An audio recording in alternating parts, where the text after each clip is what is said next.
Amém. João 15, 9 diz: assim como o Pai me amou, eu da mesma forma vos amei. Permanecei no meu amor.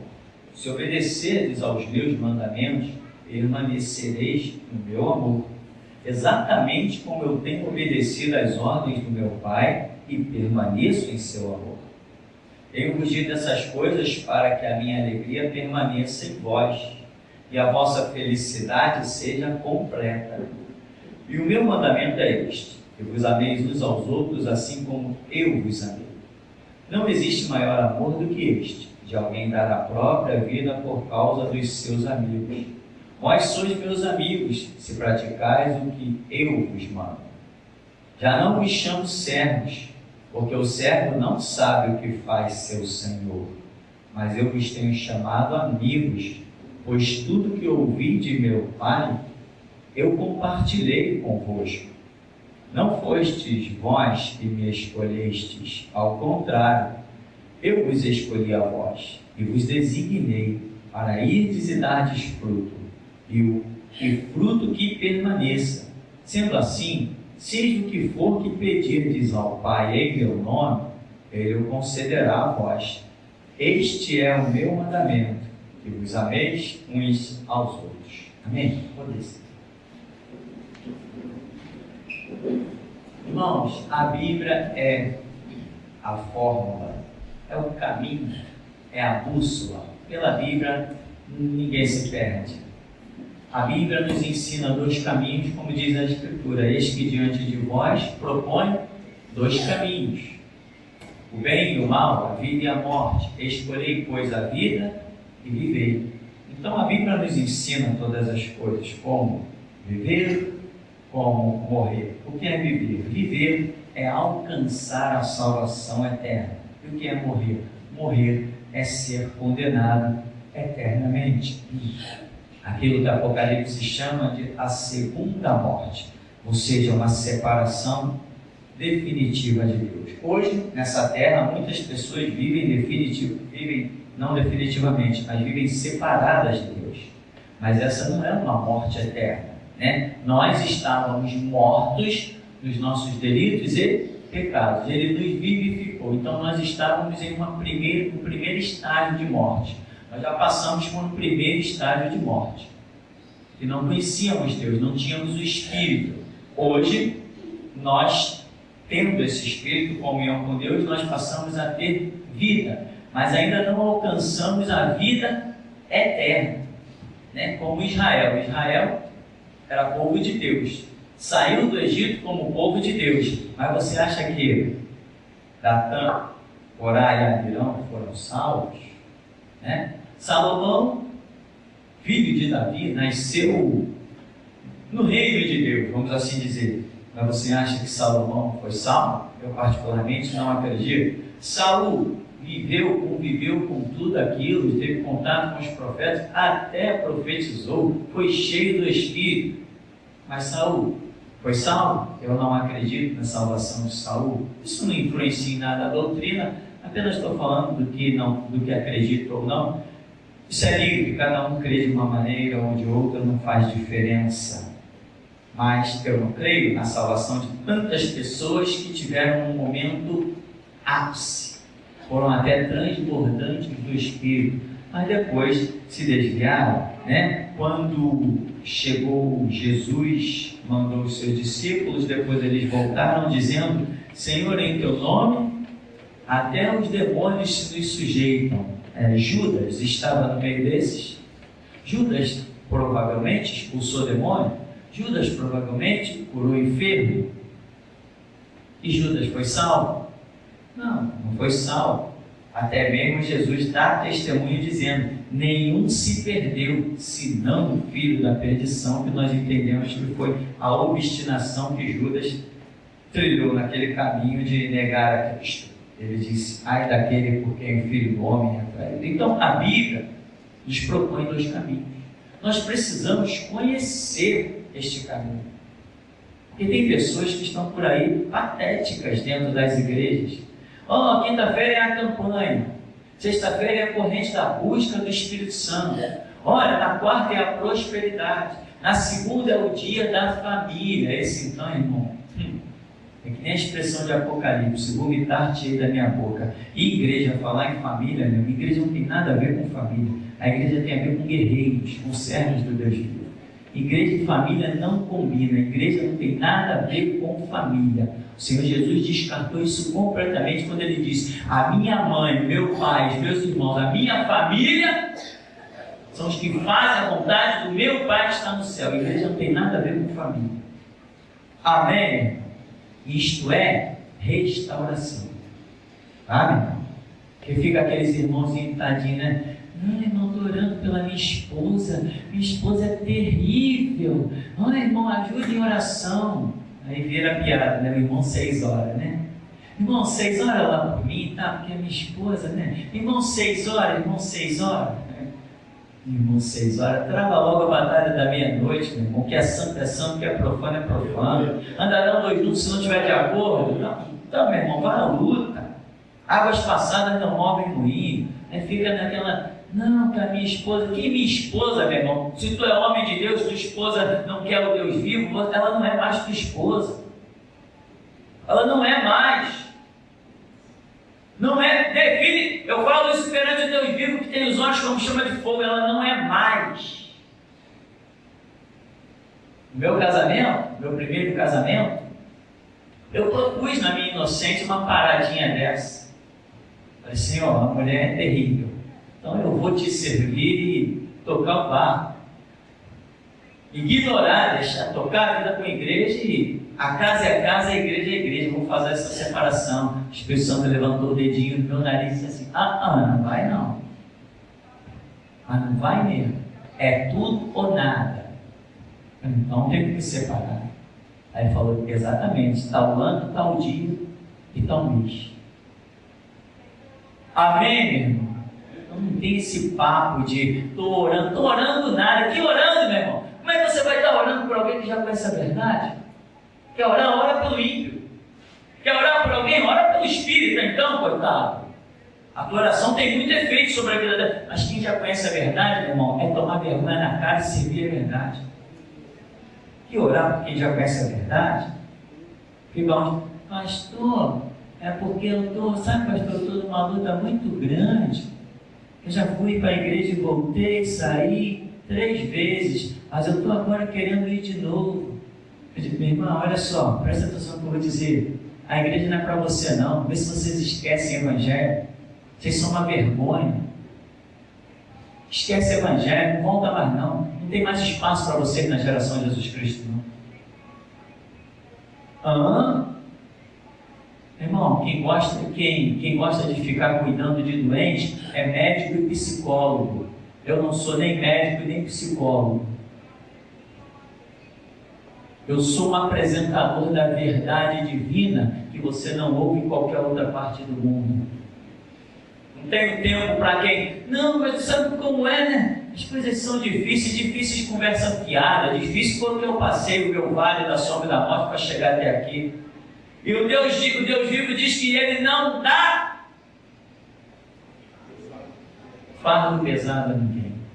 Ele nunca nos dá algo que não podemos suportar. Ele repartiu a cada um segundo a sua própria capacidade. Então, meu irmão, deu uma palavra, chegou junto, deu um auxílio, beleza. Levantou, muito que bem, não levantou, ó, sacode a poeira do pé e vai adiante. Seja com quem for, meu irmão.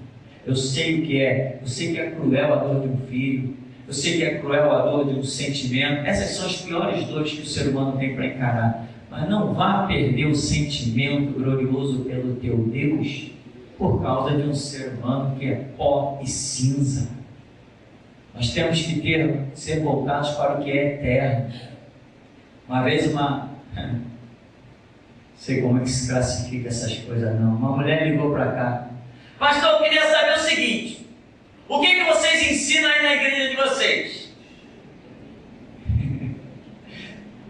Pastor, eu queria saber se ela me considerasse pastor, ela não usaria esse tom. Amém, irmão?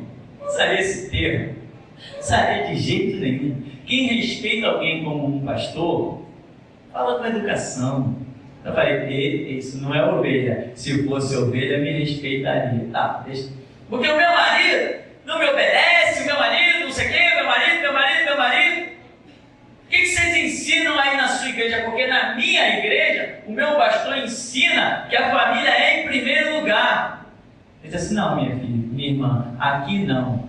Aqui nós não servimos ao diabo. Aqui nós servimos ao Deus vivo. E aqui em primeiro lugar é Deus.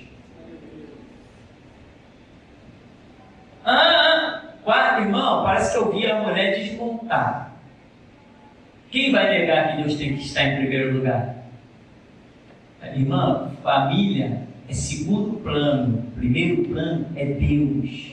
E o que nós ensinamos aqui é que temos que viver e morrer por Deus. Não tem família não. Se a família só é família quando está disposta também a viver e morrer por Cristo, senão estamos fora. Então, irmão, a regra, a palavra está aí, mas muita gente negligenciou esse estudo glorioso e acabou se perdendo nas entrelinhas. E uma das coisas que eu fui chamado é para elucidar a igreja do Deus vivo, as entrelinhas. Já contei a experiência aqui do irmão que via a armadura espiritual das pessoas, e todo mundo ele via com espadas maiores, menores e tal. E quando ele olhou a minha armadura, ele falou assim: você tem uma espada, mas você tem algo que eu não vejo na armadura de nenhum outro. Na tua coxa, escondido, tem um punhalzinho. Ele falou assim: você sabe para que é esse punhal? Eu pensei e falei assim: não, eu não sei para que é esse punhal. Aí ele falou assim: esse punhal é a capacidade de discernir as entrelinhas, o detalhe da palavra que ninguém vê, você vê. Eu falei: eu sei sim que é isso. Eu já tinha tido essas experiências de pegar um versículo bíblico e deixar 10 pessoas comentarem. E uma vez na Igreja Batista aconteceu isso. Comentou o primeiro diácono, o segundo diácono, o terceiro diácono, comentou a dirigente do coral, não sei o quê. Todo mundo comentou. Quando exauriram, não sei se essa é a palavra certa, exterminaram os comentários sobre o versículo, aí a dirigente falou assim: bom, irmão, todo mundo já comentou o versículo, agora vamos partir para a próxima etapa. Aí o irmão falou assim: não, falta o irmão do Pirani comentar. Mas não tem mais nada para falar sobre esse versículo. Aí o irmão falou assim: não, mas não é todo mundo que ia comentar, deixa o irmão falar. Eu era novo na igreja. Então fala. Aí eu fiquei calado e o Espírito Santo falou: irmão, depois de todo mundo exterminar os comentários, quando eu falei, todo mundo se calou. Todo mundo se calou. Dali para frente, ninguém mais ignorou o irmão do Pirani. E o irmão do Pirani passou a ser, depois do pastor, o principal pregador da igreja. Quando a igreja marcava um trabalho que o pastor não ia, era o irmão do Pirani que assumia o trabalho.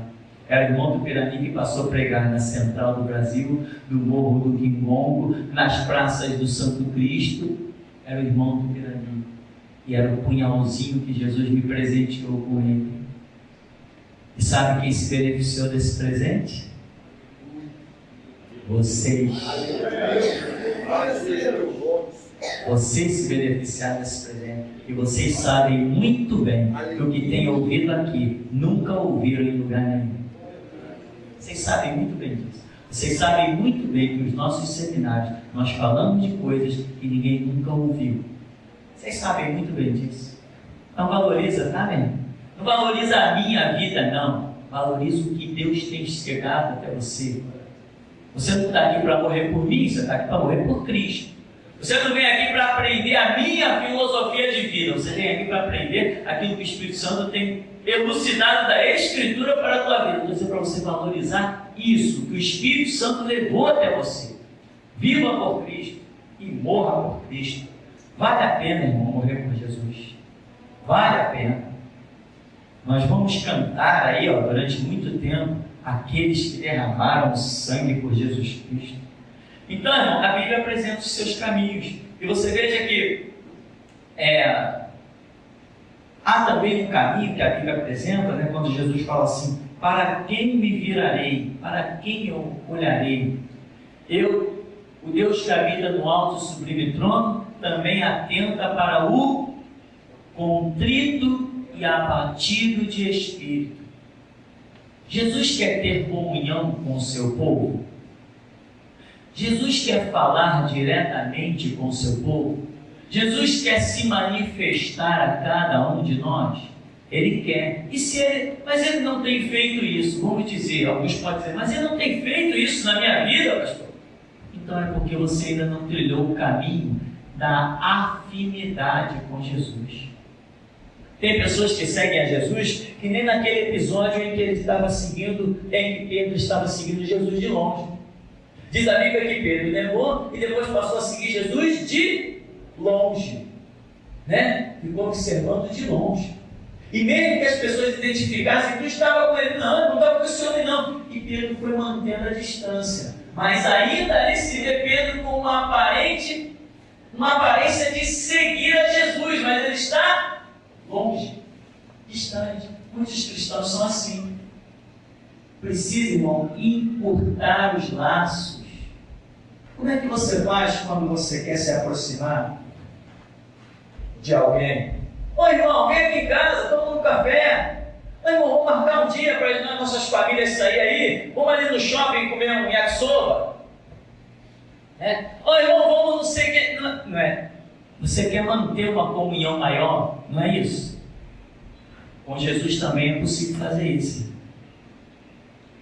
Jesus passou numa estrada. Como é que se chamava a estrada? Estrada de Jericó. E havia ali 2 cegos. Qual a comunhão de Jesus com aqueles homens? Nenhuma. O que eles disseram? Eu preciso encurtar esse negócio. Eu preciso ter afinidade. Quem é que está passando aí? Jesus de Nazaré, o profeta, filho de Davi. Jesus, filho de Davi, tem compaixão de mim.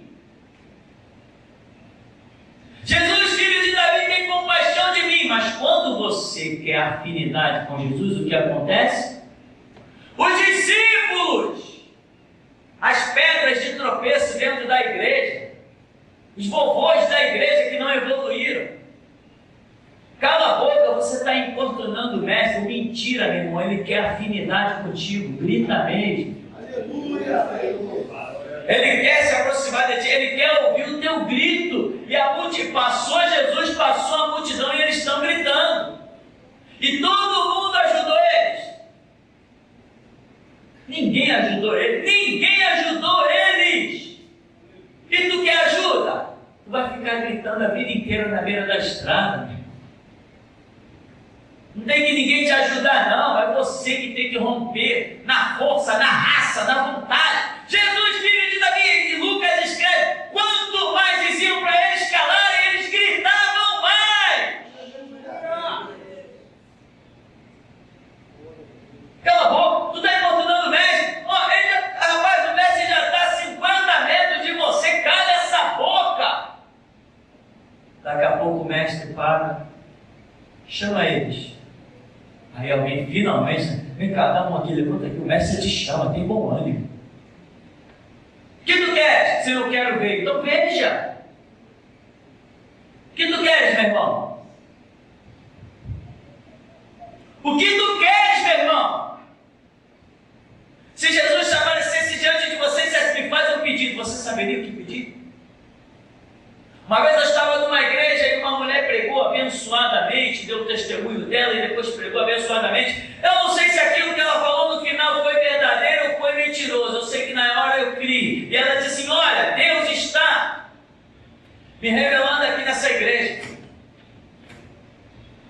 que cada membro pode fazer 3 pedidos que ele vai atender. Eu falei: opa. E ela continuou pregando e ela falou: ao final do culto, cada um membro pode fazer 3 pedidos que ele vai atender.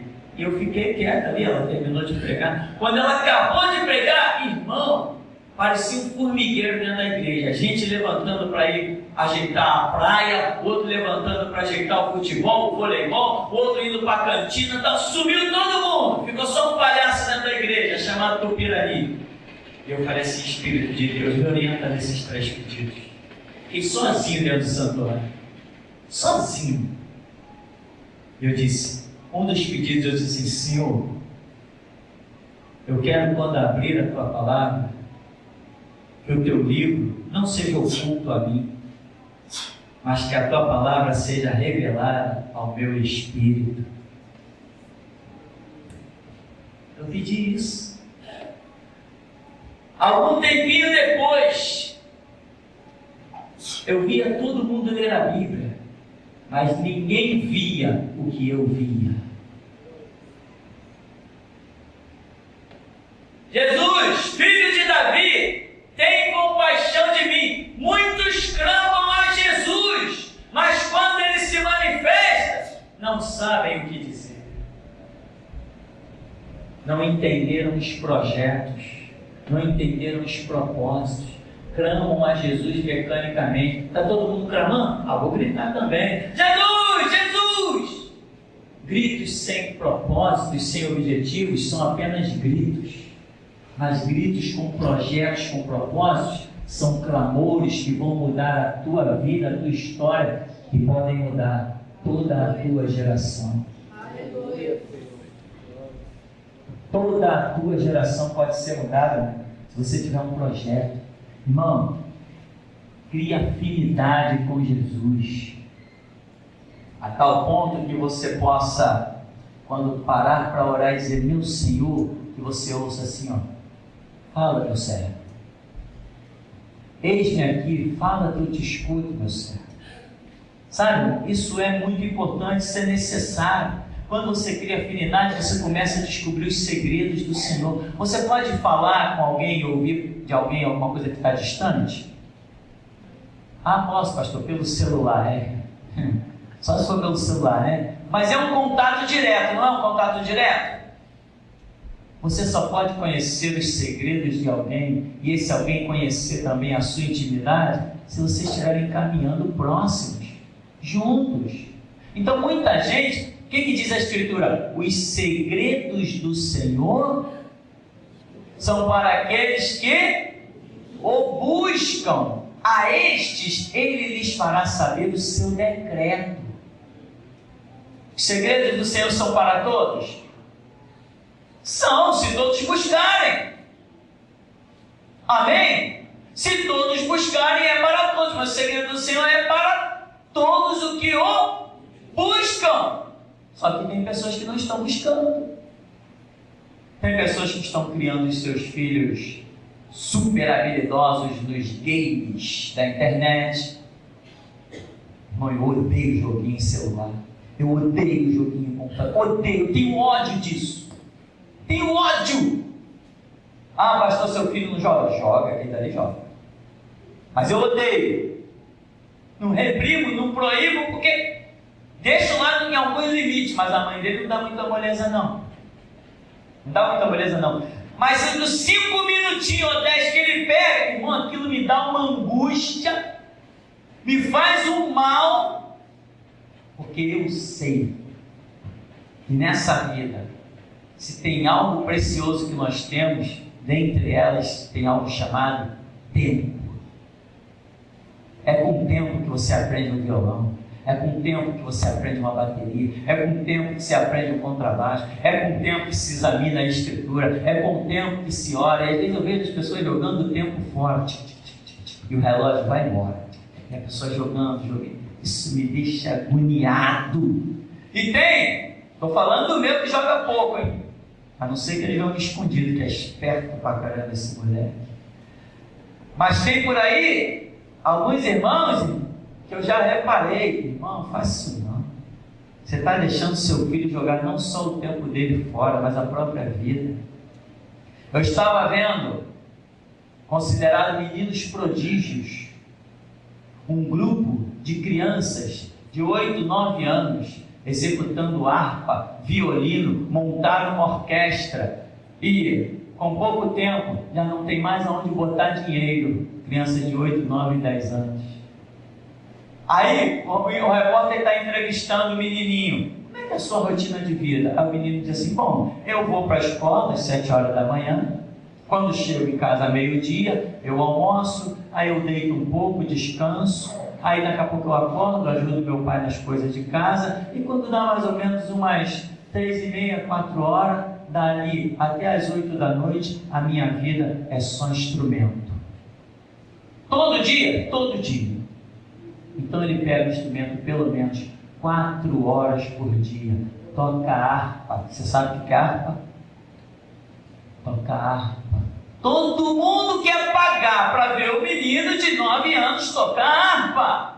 E o menino de 9 anos já está com o futuro dele completamente estabelecido, considerando-se as questões financeiras. Se ele quisesse, se ele tivesse condição, com carteira, CNH, ele já poderia comprar carro 0 km, comprar casa, apartamento na Vieira solto, sei lá, Copacabana, por aí afora. Não tem mais onde botar dinheiro, um menininho de 8, 9 anos. Sabe o quê? Porque o tempo dele foi bem usado. Só por isso. Então, irmão, empreenda o seu tempo naquilo que vai ser útil. Não, pastor, e o momento de lazer? O momento de lazer é útil. A mente, às vezes, precisa desaparecer. Agora, tenha na sua consciência o seguinte, que o plumo, a coluna dorsal da vida é trabalho, não é lazer. Então, você vai ter que ter aí 80% a 90% de vida em trabalho e um restinho em lazer. É assim que as coisas funcionam. Então, veja como você vai investir o seu tempo. Então, se você investir numa oração, num estudo, você está estreitando os laços com Jesus. Quando você está próximo de alguém, você pode fazer certas perguntas. Já viu que às vezes as pessoas conversando pelo celular, eu tenho uma pergunta para te fazer, mas essa pergunta eu quero fazer pessoalmente. Por quê? Porque sabe que ali no celular, pelo telefone, existe a possibilidade de mais alguém ouvir. Por mais remota que seja essa possibilidade, nós sabemos que hoje tudo que nós falamos fica gravado na central telefônica. Tudo! Desde que você teve a sua primeira linha telefônica, desde que você instalou o seu primeiro chip que é cadastrado pelo seu CPF, se a Polícia Federal quiser, ela chega lá. Eu quero ver todos os chips cadastrados nesse CPF. Você pode ter 50 chips cadastrados no teu CPF. Eles puxam pelo teu CPF, puxa a gravação de todos os teus chips, desde a primeira vez que você falou no celular, no telefone, até aquele telefone da Oi por carro.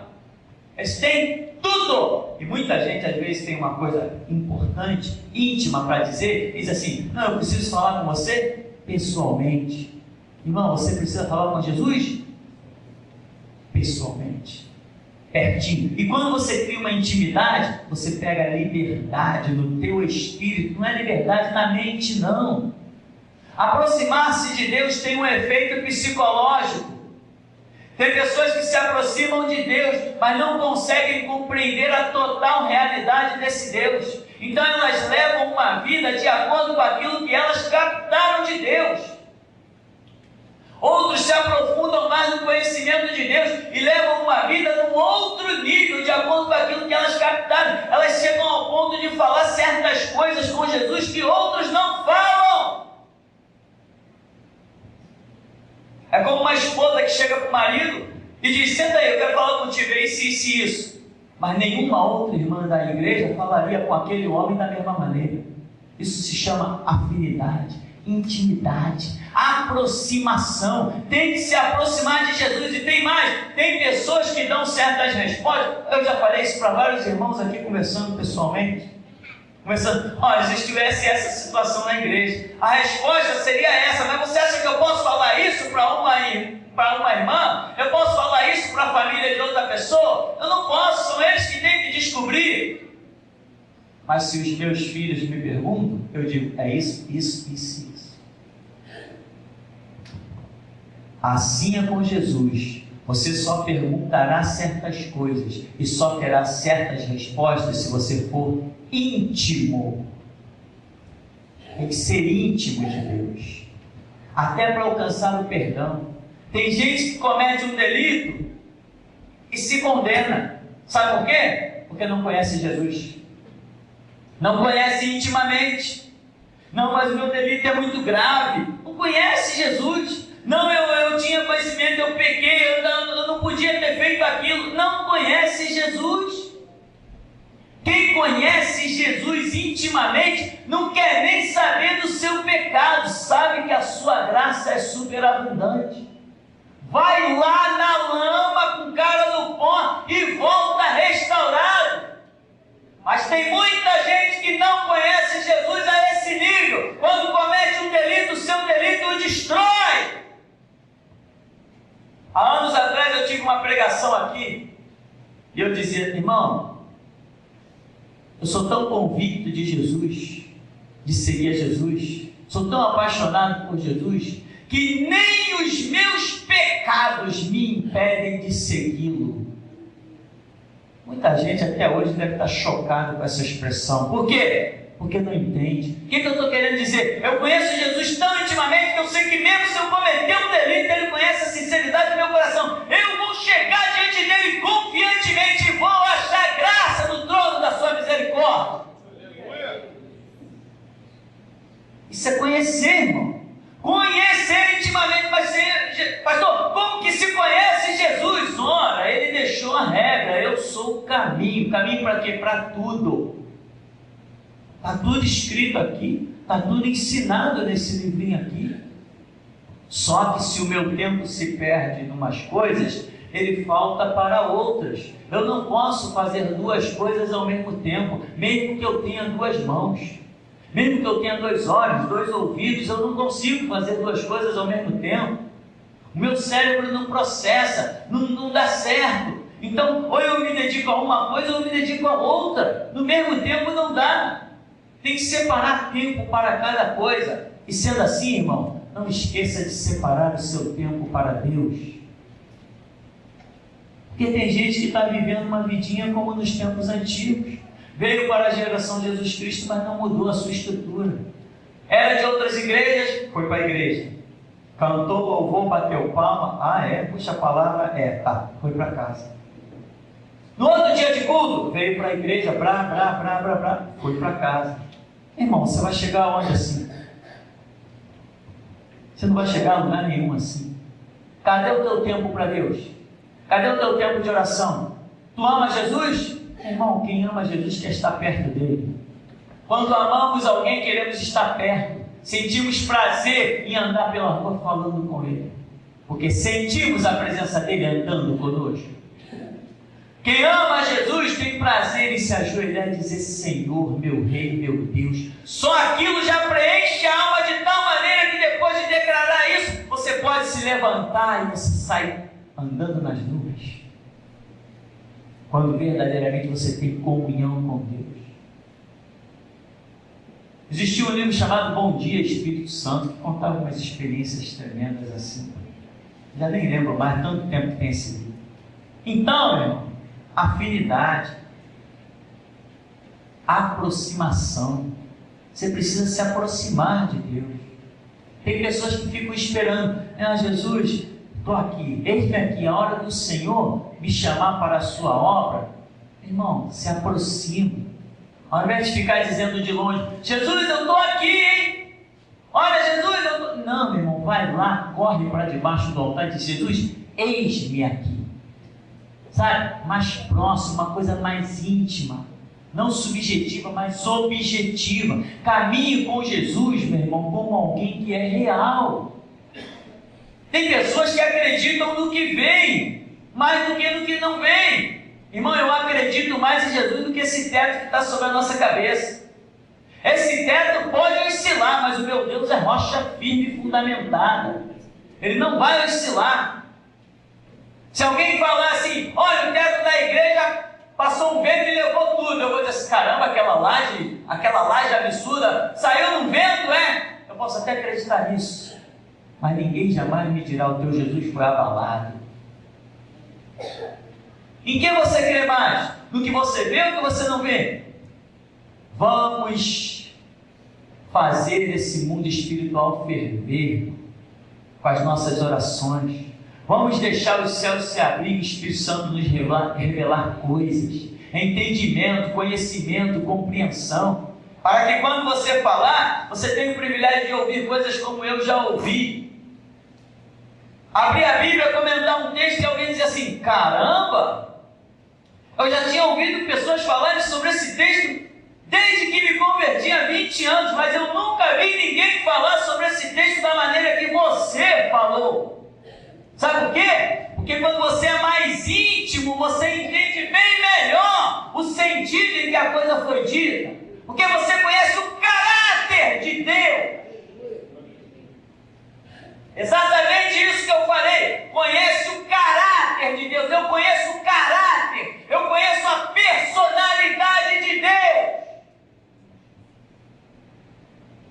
Muitas vezes eu falo coisas e as pessoas dizem assim: mas Deus não fará isso. Por que a pessoa diz: Deus não fará isso? Porque ela não conhece o caráter de Deus como eu conheço. E eu digo assim: pode não fazer na tua vida, mas na minha tem feito todos os dias.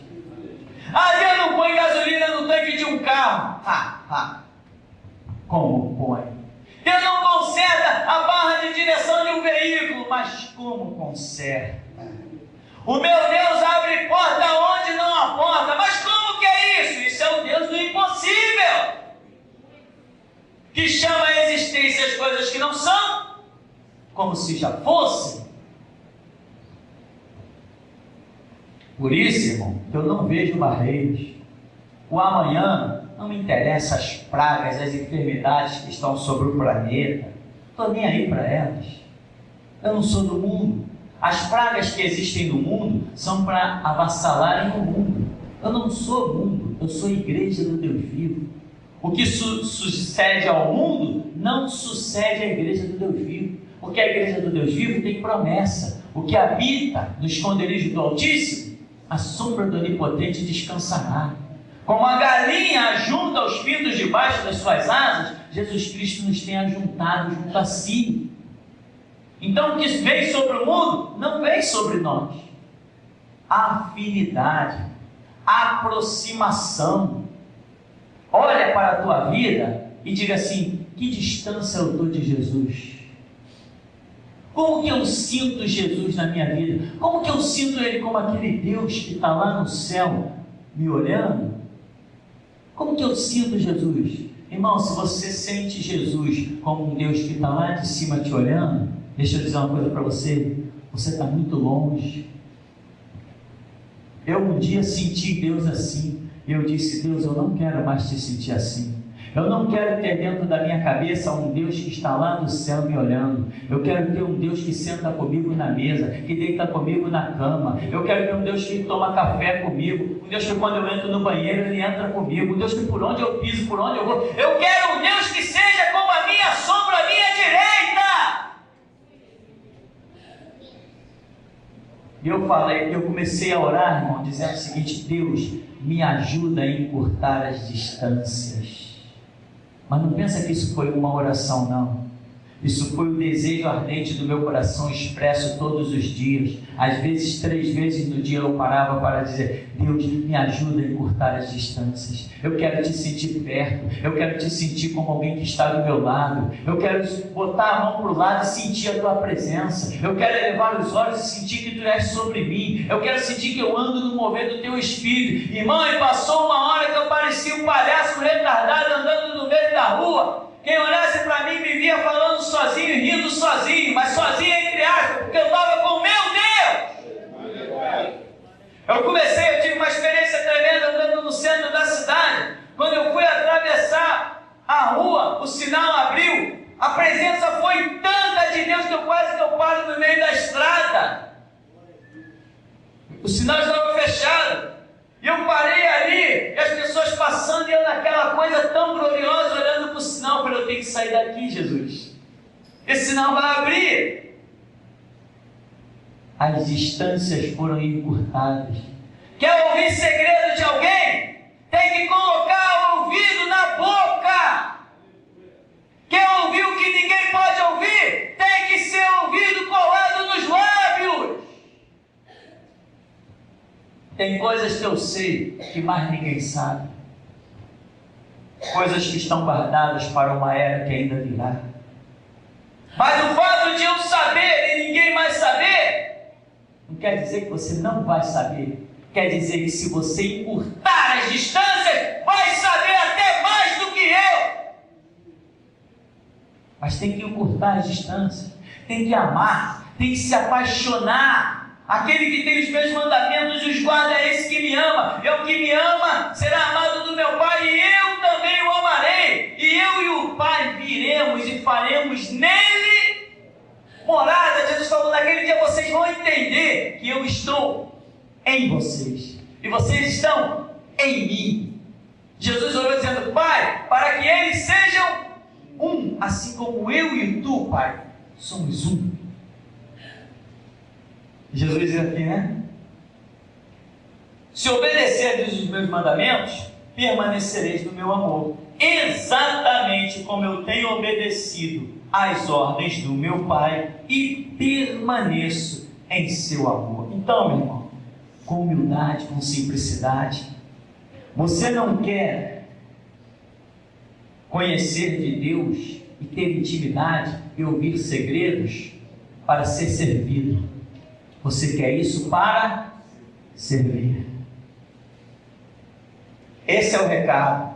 E se é assim, se você tem aprendido como Jesus ensinou a aprender de mim, que sou manso e humilde de coração, porque está escrito, Pai, graças te dou que ocultaste estas coisas aos sábios e entendidos, mas revelaste aos humildes, aos simples de coração. Então, irmão, se você tem humildade, se você quer afinidade, se essa distância que você tem de Jesus está te incomodando, se você anda na rua e não sente Jesus, se você está no teu trabalho e não sente Jesus, se você canta um hino, mas não sente Jesus, porque tem pessoas que cantam, mas não sentem Jesus. Apenas canta. Cantar qualquer um canta, irmão.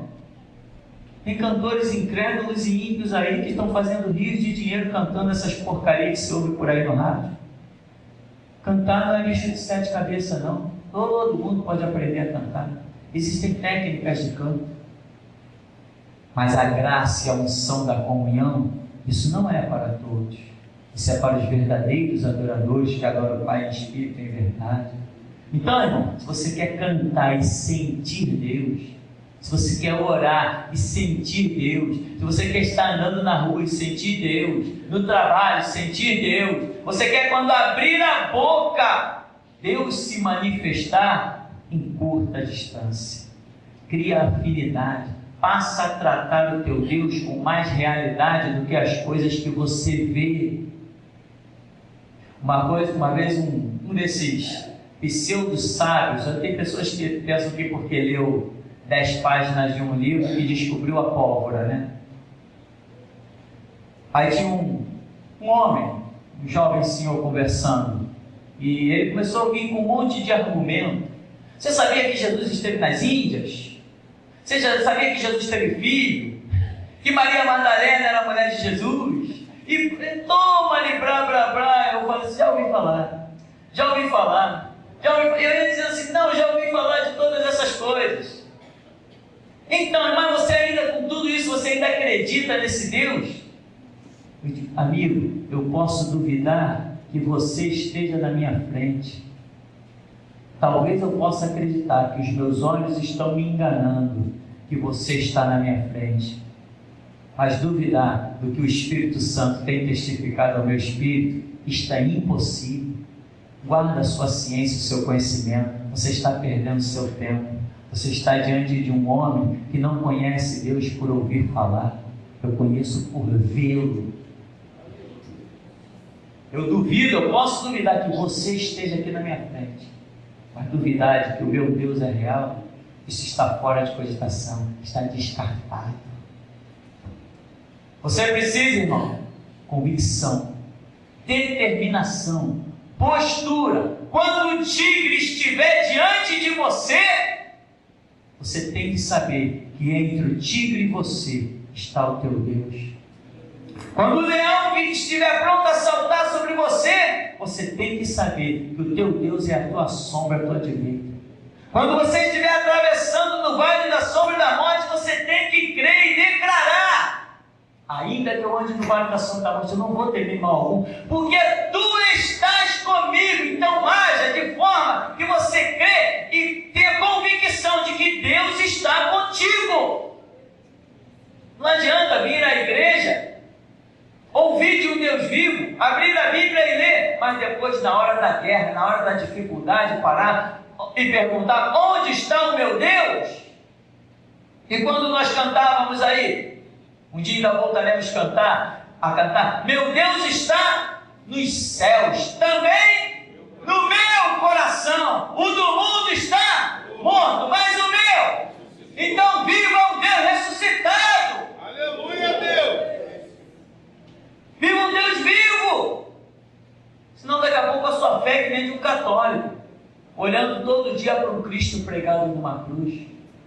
Nós evangélicos fomos impedidos de botar essa simbologia de um Cristo pregado numa cruz, para nunca nos confundirmos, para sabermos sempre que a cruz está vazia e o túmulo ficou aberto.